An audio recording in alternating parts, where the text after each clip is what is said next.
Hello, welcome back to my channel. आज मैं आपके बीच शेयर करने जा रहा हूं about angular probability distribution curves.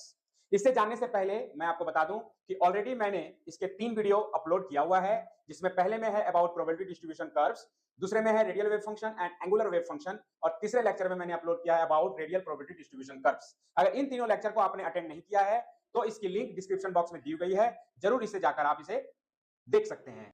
चलिए अब हम समझते हैं एंगुलर प्रोबेबिलिटी डिस्ट्रीब्यूशन कर्व्स, और इसे समझने से पहले हमको समझना होगा एंगुलर वेव फंक्शन। और एंगुलर वेव फंक्शन कहां से आएगा? टोटल वेव फंक्शन से आएगा। टोटल वेव फंक्शन कहां से आएगा? तो हाइड्रोजन एटम के लिए स्क्रूडिंगर वेव इक्वेशन को सॉल्व करके आएगा। तो उसके लिए मेरे पास यहां पर है टोटल वेव फंक्शन बराबर radial wave function and angular wave function. तो ये जो y lm थीटा फाई है, ये क्या है? Angular wave function. तो यहां पे ध्यान रखेंगे कि एंगुलर वेव फंक्शन क्या बताता है, तो वो बताता है shape of the orbital and orientation. उसी को देखिए, यहाँ पे मैंने लिखा है लैंग्वेज में, याद रखेंगे आप कि एंगुलर वेव फंक्शन जो है determines spatial arrangement of electron cloud, that is pictorial notation of electron density. ठीक है, तो ये इलेक्ट्रॉन क्लाउड का स्पेशल अरेंजमेंट का डिटरमाइन करता है। ठीक, और इसी की मदद से हम लोग पता करते हैं ऑर्बिटल का शेप। ठीक, यहाँ पे ऑर्बिटल का मैं एक डेफिनेशन बता दूं कि ऑर्बिटल जो होता है एक 3D स्पेस होता है, जहां पे इलेक्ट्रॉन की जो फाइंडिंग पॉसिबिलिटी है वो मैक्सिमम होती है। इसका मतलब कि इलेक्ट्रॉन जो मूव करते रहता है वो तो वेव फॉर्म का में मूव करता है, कोई उसकी एक्चुअल बाउंड्री नहीं होती, लेकिन फिर भी हम जो है प्रोबेबिलिटी के फॉर्म में इसके शेप को पता करते हैं, और जो शेप का जो ड्रॉ करते हैं ना हम लोग पिक्टोरियली, उसी को कहा जाता है एंगुलर प्रोबेबिलिटी डिस्ट्रीब्यूशन कर्व्स। ध्यान रखेंगे कि पिक्टोरियली जो हम लोग ड्रॉ करेंगे ऑर्बिटल का शेप, वही कहलाएगा एंगुलर प्रोबेबिलिटी डिस्ट्रीब्यूशन कर्व्स। ये आप माइंड में रखेंगे। यहां पे ध्यान रख लेंगे एक और कि एंगुलर वेव फंक्शन को हम ऐसे भी लिख सकते हैं फिर, और फिर इसी में एंगुलर का एक पार्ट और है जो सॉल्व करने पर निकलता है ट्रिग्नोमेट्रिक के फॉर्म में, है ना। तो यहाँ पे ट्रिग्नोमेट्रिक एक फॉर्म आ गया हमारा, ट्रिग्नोमेट्रिक फंक्शन आ गया। इसको आप याद रखना चाहेंगे तो रख सकते हैं। फिलहाल के लिए मैं फिर से आपको रिमाइंड कर दूं कि यहाँ पे जो एल और एम है वो क्या है। तो एल जो हमारा है वो है एजिमुथल क्वांटम नंबर, या फिर सब्सिडरी क्वांटम नंबर, या फिर orbital angular momentum quantum number, orbital quantum number. यहाँ पे जो m है वो क्या है? Magnetic quantum number. m की वैल्यू कहां से कहां तक होती है? तो -l से लेके +l तक होती है। और l की वैल्यू कहां से कहां तक होती है? तो ये होती है 0 to n-1। और n क्या है? n है प्रिंसिपल क्वांटम नंबर, जहां पे n जो था क्या बताता है? साइज बताता है, किसका? सेल का। ठीक है, एनर्जी लेवल्स के बारे में।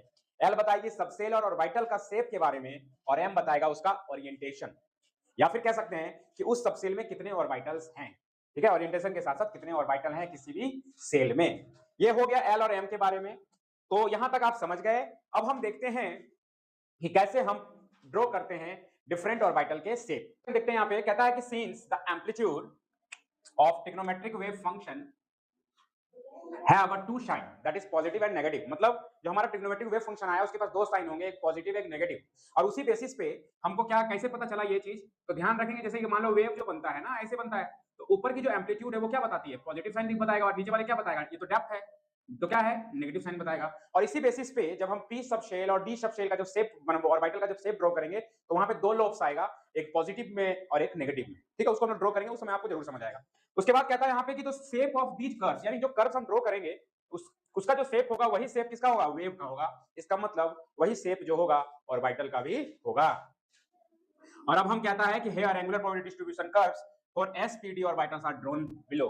मतलब हम यहाँ पे ड्रॉन करते हैं, क्या ड्रॉ कर, किसको ड्रॉ करेंगे? एसपीडीएफ ऑर्बिटल के लिए कर्व्स। और वो क्या है? एक तरह का शेप ही तो है। तो फिलहाल के लिए फिर से मैं रिपीट कर दूं, ध्यान रखें कि एल की वैल्यू जब 0 होगी तो वो एस सबसेल यानी एस ऑर्बिटल की जानकारी देगा।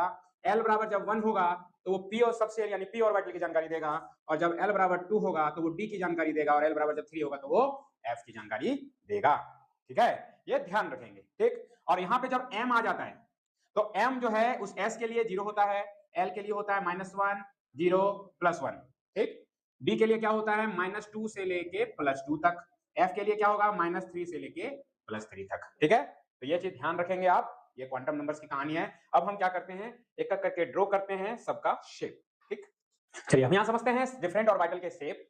तो यहाँ पे जो s ऑर्बिटल का जब हम सॉल्व करते हैं एंगुलर वेव फंक्शन को, उसके ट्रिग्नोमेट्रिक वेव फंक्शन को, तो जो मेरा जो प्रोबेबिलिटी कर्व जो ड्रॉ होता है वो इस टाइप में होता है, और इसी को कहा जाता है s ऑर्बिटल का शेप। क्या नाम दिया जाता है इसको? तो दिया जाता है स्फेरिकल। ओके, ये ध्यान रखेंगे। तो ये कैसे हुआ? तो l बराबर 0 और m बराबर 0, ये आप नोट डाउन कर सकते हैं। p ऑर्बिटल के लिए जो मेरा l की वैल्यू है वो 1 है, और m की वैल्यू जो आती है -1, 0 और +1। ये बता रहा है कि जो p जो सबसेल है हमारा, क्या है हमारा p सबसेल, उसके अंदर कितने ऑर्बिटल हैं? तो 3 ऑर्बिटल हैं। एक कौन सा होगा? तो ये है मान लो px के लिए, ठीक है। अगर इसी एक्सिस को या x हटाकर इसको y कर दें, क्या कर दें, सॉरी आप इसको x रहने दीजिए, इसको y रख दीजिए, मतलब y के अलोंग आप इसको ड्रॉ कर दो। किसके अलोंग ड्रॉ कर दो? y के अलोंग। जैसे मान लीजिए हम ऐसे किए, आप इसको इस तरह ड्रॉ कर दीजिए, जैसे ये हो गया y, y डैश, एक प्लस तो ये माइनस, तो ये क्या हो गया py। फिर इसी तरह से इसको आप z मान लो, ये हो गया z डैश, तो ये क्या हो जाएगा pz। और इस तरह से p सबशेल के अंदर 3 ऑर्बिटल होते हैं और इसका शेप को नाम दिया जाता है डम्बेल शेप। क्या नाम दिया जाता है? Dumbbell shape. ये याद रखोगे आप, p ऑर्बिटल का डम्बेल शेप। ओके, नेक्स्ट है d ऑर्बिटल का। किसका? d ऑर्बिटल का। तो d ऑर्बिटल के जो l, d सबशेल के लिए जो l की वैल्यू होती है l बराबर 2 और m की वैल्यू होती है -2 से लेके +2 तक। इसका मतलब कितने d सबशेल में कितने ऑर्बिटल निकलेंगे? तो 5 ऑर्बिटल निकलेंगे। 5 कौन-कौन? तो एक है dxy, इसी तरह से लेंगे एक हम dxz और एक लेंगे dyz। कैसे लेंगे? कुछ नहीं करना, जो ये ड्रॉ किया हुआ है केवल आप एक्सिस का नाम बदल दीजिए। क्या कर दीजिए? नाम बदल दीजिए। जैसे x और y के बीचों बीच हम लॉब्स को ड्रॉ कर रहे हैं, जैसे ही लॉब्स को ड्रॉ कर रहे हैं आप प्लस प्लस माइनस माइनस होगा, इसको x माने, ये y मान लिए, ठीक है। तो x हुआ और ये क्या हुआ? y हुआ, ठीक है। तो ध्यान रखेंगे, अगर x को हम इसको बना दे x और इसको बना दे z, तो ये क्या बन जाएगा? dxz। बात समझे? उसी तरह से अगर ये बना दे y और ये रह गया z, तो ये क्या बन जाएगा? dyz। और इस तरह से यहां पर कितने मैंने ड्रॉ कर दिया? 3 ड्रॉ कर दिया, dxy, dyz और dxz। क्या कर करके? कुछ नहीं करना है, बस नाम बदल देना है। अगर yz है तो dyz, यहाँ पे x रहेगा, यहाँ z तो बोलेंगे dxz, यहाँ पे रहेगा x और यहाँ पे रहेगा y, या फिर y और x जैसे ही मानना है तो हो जाएगा dxy। तो और होते हैं, एक होते हैं dx square minus y square और एक होते हैं dz स्क्वायर। तो x square minus y square का जो रिप्रेजेंटेशन जो हम लोग कर्व ड्रॉ कर रहे हैं और जो निकला, यहाँ पे देखिएगा कि जो अलोंग एक्सिस है, x एक्सिस और ये y एक्सिस, तो अलोंग एक्सिस में ही हम लोब्स को ड्रॉ कर रहे हैं। 2 लोब्स हैं हमारे, हर एक के, इसके भी 2, इसके भी। तो इस तरह से अलोंग एक्सिस ड्रॉ करके जो आ रहा है वो आ रहा है dx square minus y square. तो इसका जो फिफ्थ हमारा ऑर्बिटल है d सबसेल का, वो है dz स्क्वायर। अब ये कैसे, ये किस तरह है? तो समझ लीजिए आपका कि आप ये जो हम ड्रॉ कर रहे हैं ऐसे, तो ये हुआ एक एक्सिस, तो एक होता है अबव द प्लेन, एक होता है बिलो द प्लेन। फिर से मैं रिपीट कर रहा हूं, जो dz स्क्वायर का जो ऑर्बिटल का जो शेप का ड्रॉ किया गया वो किस प्रकार है?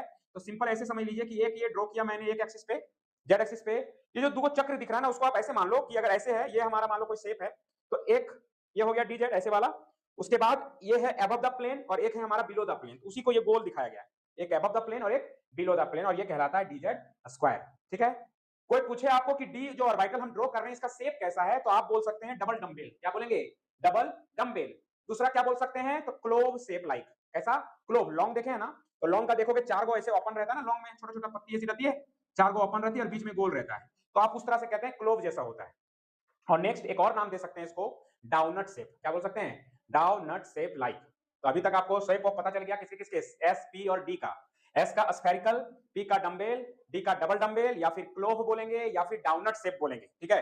तो ये जो चीज पता, डाउनट आप डी जेड स्क्वायर का शायद बोलते हैं, ध्यान रखना है। ये हो गया आपका क्लोव जैसा, ये वाली क्लोव जैसा। और एफ का जो होता है ना वो कॉम्प्लिकेटेड होता है, जिसको डिफ्यूज डायरेक्ट कह सकते हैं कि एफ ऑर्बिटल कोई पूछे शेप क्या है तो बोल देते हैं डिफ्यूज शेप, इसलिए उसको ज्यादा पढ़ते नहीं है, आपको मेनली ये याद रखना है। आई होप यहाँ पे एंगुलर प्रोबेबिलिटी डिस्ट्रीब्यूशन कर्व्स आपको समझ आया होगा। तो मिलते हैं हम नेक्स्ट लेक्चर में एक अच्छे टॉपिक के साथ। अभी के लिए धन्यवाद, बाय बाय।